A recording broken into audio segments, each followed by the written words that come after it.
नमस्ते, money capital channel में आप सबका स्वागत है। तो आज हम इस वीडियो में PIL इटाली का लाइफस्टाइल लिमिटेड इस कंपनी के बारे में फुल डिटेल्स देखने वाले हैं, ताकि हमें पता चल सके कि कंपनी की ग्रोथ फ्यूचर में कैसे होगी। और इसके लिए हमें कंपनी के रिलेटेड जो इंपॉर्टेंट पॉइंट्स है, जैसे कि कंपनी के जो कुछ रेशो होते हैं, साथ ही में कंपनी के profit and loss statement, company का कैश फ्लोज और कंपनी का जो शेयर होल्डिंग पैटर्न है, उसमें प्रमोटर के पास कितने कंपनी के शेयर है, उन सब के बारे में हमें इस वीडियो में फुल इन्फॉर्मेशन देखनी पड़ेगी। और उसके बाद हम एनालिसिस कर सकते हैं कि कंपनी का जो शेयर है वो इन्वेस्टमेंट की नज़र से एक अच्छा है या फिर नहीं।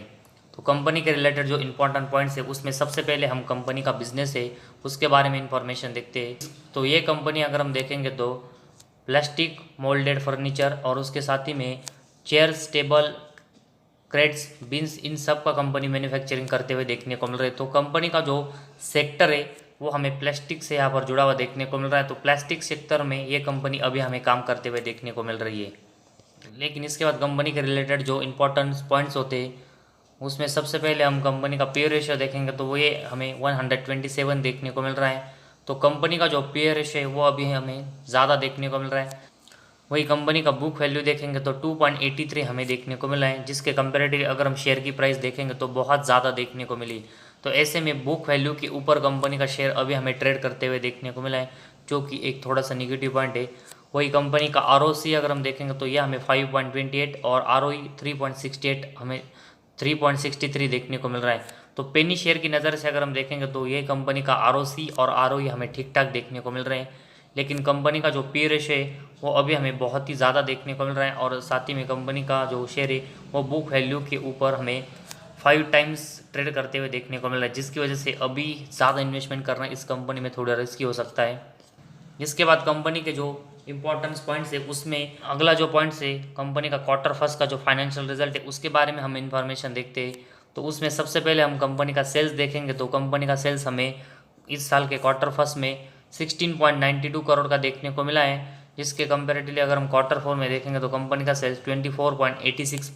करोड़ का हमें देखने को मिला था। तो कंपनी का जो सेल्स है वो हमें क्वार्टरली बेसिस कम होते हुए देखने को मिला है। वही अगर हम ईयर और एयर बेस देखेंगे तो कंपनी का जो सेल्स है वो पिछले साल के क्वार्टर फर्स्ट में 8.85 करोड़ का था, जो कि अभी हमें इस साल के क्वार्टर फर्स्ट में बढ़कर 16.92 तक जाते हुए देखने को मिला है। तो ईयर और एयर बेस में कंपनी का जो सेल्स है उसमें हमें लगभग डबल की ग्रोथ होते हुए देखने को मिली, जो कि कंपनी के परफॉर्मेंस के लिए एक पॉजिटिव पॉइंट है। तो कंपनी का जो सेल्स है उसके बाद हम कंपनी का नेट प्रॉफिट अगर हम देखेंगे तो क्वार्टर फोर में कंपनी का नेट प्रॉफिट हमें -0.76 देखने को मिला था, जो कि अभी हमें कंपनी का नेट प्रॉफिट 0.21 यहाँ पर देखने को मिला है। तो लॉस से हमें कंपनी प्रॉफिट में क्वार्टरली बेसिस आते हुए देखने को मिले, जो कि कंपनी का परफॉर्मेंस के लिए एक पॉजिटिव पॉइंट है। वही अगर हम पिछले साल के क्वार्टर फर्स्ट में देखेंगे तो उस समय कंपनी का नेट प्रॉफिट 1.05 करोड़ का था, जो कि अभी हमें इस साल के क्वार्टर फर्स्ट में थोड़ा सा कम होते हुए देखने को मिला है। वही अगर हम कंपनी का EPS देखेंगे तो वो हमें क्वार्टरली बेसिस लॉस से प्लस में आते हुए देखने को मिला है, और ईयर और एयर बेस में 0.04 से कम होकर 0.01 यहाँ पर होते हुए देखने को मिला है। तो कंपनी का नेट प्रॉफिट और EPS है, इन दोनों में हमें कंपनी के क्वार्टरली बेसिस परफॉर्मेंस इंप्रूव होते हुए देखने को मिले, और ईयर और एयर बेस में कंपनी का जो परफॉर्मेंस है वो थोड़े से खराब होते हुए देखने को मिले। तो कंपनी का जो क्वार्टर फर्स्ट का अभी हमें फाइनेंशियल रिजल्ट देखने को मिला है वो कंपनी के परफॉर्मेंस के लिए हमें ठीक ठाक देखने को मिला, जिसमें हमें ज़्यादा ग्रोथ होते हुए देखने को नहीं मिली और ज़्यादा डाउनफॉल भी होते हुए देखने को नहीं मिला। तो एक मिक्स टाइप का कंपनी का क्वार्टर फर्स्ट का फाइनेंशियल रिजल्ट देखने को मिला है। इसके बाद जो कंपनी के रिलेटेड इंपॉर्टेंट पॉइंट्स है, उसमें अगला पॉइंट हम कंपनी का प्रॉफिट एंड लॉस स्टेटमेंट देखते हैं। तो इसमें सबसे पहले हम कंपनी का जो सेल्स है उसकी इन्फॉर्मेशन देखते हैं। तो मार्च 11 में कंपनी का सेल्स 20.91 करोड़ का था, और उसके बाद अगर हम देखेंगे तो कंपनी की जो ग्रोथ है सेल्स की हमें मार्च 18 तक बहुत ही अच्छे से होते हुए देखने को मिली। लेकिन इसके बाद अगर हम देखेंगे तो मार्च 18 के बाद कंपनी के जो सेल्स है वो हमें थोड़े से ज़रूर डाउन होते हुए देखने को मिले। लेकिन मार्च 22 में अभी भी कंपनी का सेल्स है वो हमें 66.95 करोड़ का देखने को मिला है, और साथ ही में ट्रेलिंग 12 मंथ्स है उसमें भी कंपनी का जो सेल्स है वो हमें 75 करोड़ के आसपास देखने को मिला है। तो ज़रूर मार्च 18 के बाद कंपनी का जो सेल्स की ग्रोथ है वो थोड़ी सी हमें 1-2 साल कम होते हुए देखने को मिली है। लेकिन मार्च 22 में हमें कंपनी का जो सेल्स है वो बहुत ही अच्छे से ऊपर जाते हुए देखने को मिला है, और साथ ही में ट्रेलिंग 12 मंथ्स में भी कंपनी की जो सेल्स की ग्रोथ है वो भी बहुत ही अच्छी देखने को मिली है, जिसकी वजह से आने वाले साल में भी कंपनी का सेल्स की ग्रोथ है वो हमें अच्छे से होते हुए देखने को मिल सकती है। तो कंपनी का जो सेल्स है उसके कंपेरेटिवली अगर हम कंपनी के एक्सपेंस देखेंगे तो कंपनी का जो सेल्स है वो हमें मैक्सिमम टाइम कंपनी के एक्सपेंस के कंपेरेटिवली ज़्यादा देखने को मिला है, और उसी वजह से ऑपरेटिंग प्रॉफिट कंपनी का हमें मैक्सिमम टाइम प्लस में देखने को मिला है। तो जो भी कंपनी अपने ऑपरेटिंग प्रॉफिट से यहाँ पर नेट प्रॉफिट अर्न कर दिए तो वो कंपनी का बिजनेस है वो अच्छा माना जाता है, जो कि अभी हमें इस कंपनी के रिलेटेड देखने को मिला है। तो कंपनी का ऑपरेटिंग प्रॉफिट भी अगर हम देखेंगे तो ये भी हमें कंटिन्यूस प्लस में देखने को मिला है, और मार्च 19 के बाद अगर हम देखेंगे तो कंपनी की जो ऑपरेटिंग प्रॉफिट की ग्रोथ है वो भी हमें अच्छी देखने को मिल रही है। इसके बाद कंपनी का ऑपरेटिंग प्रॉफिट मार्जिन अगर हम देखेंगे तो ऑपरेटिंग प्रॉफिट मार्जिन पहले कुछ साल हमें बहुत ही प्लस और माइनस में जाते हुए देखने को मिला था, लेकिन अगर हम पिछले कुछ साल से देखेंगे तो कंपनी का ऑपरेटिंग प्रॉफिट मार्जिन है उसमें भी कंपनी हमें कंटिन्यूस प्लस में यहाँ पर ऑपरेटिंग प्रॉफिट मार्जिन जनरेट करते हुए देखने को मिली है, जो कि कंपनी के परफॉर्मेंस के लिए एक पॉजिटिव पॉइंट है। तो कभी कभी ऐसा होता है कि किसी कंपनी का ऑपरेटिंग प्रॉफिट हमें माइनस में जाते हुए देखने को मिलता है, लेकिन उस कंपनी का जो अदर इनकम है वो होने की वजह से हमें कंपनी नेट प्रॉफिटेबल होते हुए देखने को मिलती है। तो ऐसे कंपनी में इन्वेस्टमेंट करने से हमें बहुत ही बड़ा लॉस होते हुए देखने को मिल सकता है, क्योंकि कोई कंपनी का ऑपरेटिंग प्रॉफिट कंटिन्यूस माइनस में हो और उस कंपनी का अदर इनकम की वजह से वो कंपनी नेट प्रॉफिटेबल हो, लेकिन किसी साल अगर हमें कंपनी का अदर इनकम होते हुए देखने को नहीं मिलता और कंपनी का जो ऑपरेटिंग प्रॉफिट हमें माइनस में देखने को मिलता है, तो ऐसे में कंपनी का जो नेट प्रॉफिट है वो बहुत ही बड़े लॉस मेकिंग होते हुए देखने को मिलेगा, और ऐसे में हमें बड़ा लॉस भी होते हुए देखने को मिल सकता है। तो ऐसे में किसी कंपनी का नेट प्रॉफिट प्लस में हो लेकिन उस कंपनी का ऑपरेटिंग प्रॉफिट भी प्लस में होना ज़रूरी है, क्योंकि वो कंपनी के मेन बिजनेस से हमें होते हुए देखने को मिलता है।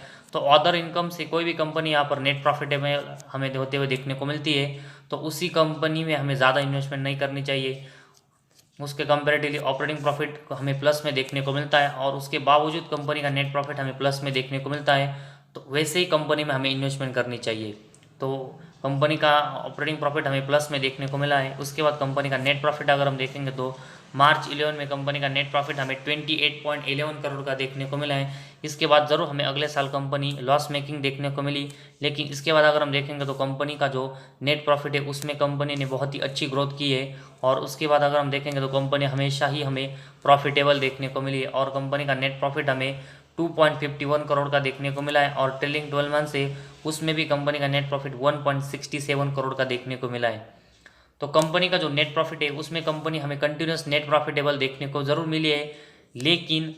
कंपनी का जो नेट प्रॉफिट है वो हमें बहुत ही ऊपर नीचे होते हुए देखने को मिला, जो कि अभी हमें यहाँ पर देखने को मिल रहा है। तो ऐसे में कंपनी का जो शेयर है उसका परफॉर्मेंस भी हमें बहुत ही ऊपर नीचे होते हुए देखने को मिल सकता है। तो ऐसे में कंपनी नेट प्रॉफिटेबल ज़रूर है, लेकिन अभी भी हम इस कंपनी में ज़्यादा इन्वेस्टमेंट नहीं कर सकते, क्योंकि कंपनी का परफॉर्मेंस बहुत ही ऊपर नीचे नेट प्रॉफिट में होते हुए देखने को मिले। तो ऐसे में कंपनी अगर अपना जो नेट प्रॉफिट है वो कंटिन्यूस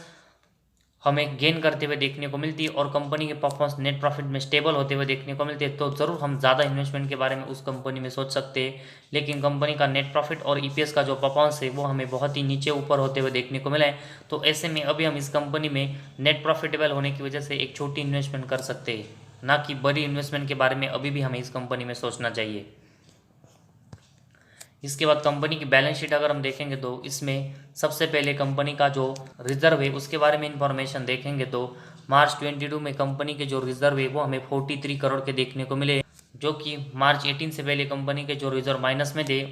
वो अभी हमें मार्च 18 के बाद कंपनी उसको प्लस में जनरेट करते हुए देखने को मिली, और इसकी जो ग्रोथ है वो कंपनी कंटिन्यूस हमें दिखाते हुए देखने को मिली, जो कि कंपनी के परफॉर्मेंस के लिए एक पॉजिटिव साइन है। वही इसके कंपेरेटिवली अगर हम कंपनी का बोरिंग्स देखेंगे तो ये हमें मार्च 22 में 14.12 करोड़ का देखने को मिला है। तो पिछले 3 सालों में कंपनी का जो बोरिंग्स है वो ज़रूर हमें थोड़ा सा बढ़ते हुए देखने को मिला है, लेकिन अभी भी कंपनी के जो रिजर्व है उसके कंपेरेटिवली कंपनी का जो बोरिंग्स है वो कम देखने को मिल रहा है, जिसकी वजह से कंपनी की बैलेंस शीट है वो अभी हमें स्टेबल और स्ट्रॉन्ग देखने को मिली है। इसके बाद कैश फ्लोज के बारे में अगर हम इंफॉर्मेशन देखेंगे तो मार्च 22 में कंपनी का नेट कैश फ्लो -0.02 और 21 में -0.12 यहाँ पर देखने को मिला है। तो मार्च 21 के कंपेरेटिवली मार्च 22 में कंपनी के नेट कैश फ्लो ज़रूर इंप्रूव होते हुए देखने को मिले, लेकिन जब तक कंपनी के नेट कैश फ्लो प्लस में नहीं आते तब तक कंपनी के परफॉर्मेंस में ये ज़्यादा कंट्रीब्यूट करते हुए देखने को नहीं मिलेंगे। तो ऐसे में कंपनी को आने वाले साल है उसमें नेट कैश फ्लो यहाँ पर प्लस में जनरेट करने पड़ेंगे, ताकि कंपनी के परफॉर्मेंस में और अच्छे से ग्रोथ हो। इसके बाद डेप्टर डेज के बारे में हम इंफॉर्मेशन देखेंगे तो मार्च 22 में कंपनी के डेप्टर डेज 24 देखने को मिले। और पिछले अगर हम कुछ दिनों से देखेंगे तो कंपनी अपना जो डेप्टर डेज है वो कंपनी कम करते हुए देखने को मिली है। और उसके कंपेरेटिव वही कंपनी के इन्वेंट्री डेज अगर हम देखेंगे तो मार्च 22 में 123 देखने को मिले, जो कि मार्च 21 के कंपेरेटिवली मार्च 20 और 21 के कंपेरेटिवली हमें कम होते हुए देखने को मिले। लेकिन कंपनी को इसको और भी कम करके 100 के नीचे लाना पड़ेगा ताकि कंपनी की एक अच्छी ग्रोथ हो। तो कंपनी अपने डेप्टर डेज और इन्वेंट्री डेज है वो भी कम करने की कोशिश करते हुए देखने को मिले, जो कि कंपनी के परफॉर्मेंस के लिए एक पॉजिटिव साइन है।